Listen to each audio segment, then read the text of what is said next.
Hi folks, I'm Paul Rigby, co-author of The Bee Book and The Bee Book version 2.0. I'm often asked in Be Ready for Change workshop, how do you get people motivated to do the changes? How do you get people on board? How do you get them to take the initiative?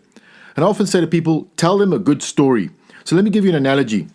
There were 5 bees in the hive and they went out and they were blindfolded and they had to go and tell the queen bee what animal there was just outside the hive. So the first bee came back and he said, wow, I found this long hairy thing. I think it was a tail. The next bee came back and said, I felt this huge, monstrous, what I think is an ear.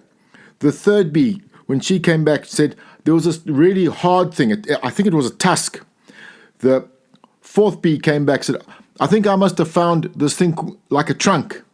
The fifth bee came back and said, I'm sure this was a leg. The skin was really hard and thick. The point is, you had to work out that all of this was part of the elephant. Don't let people try and work out what you're trying to do with change. Show them the big picture. Tell them it's the elephant in this analogy. What I often say to people is be crystal clear and customized in your communication.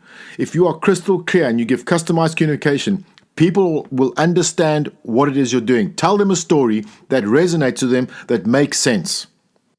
I hope you found this little story useful. I welcome your comments. My details are on the screen. Thank you for listening. Keep well, keep safe.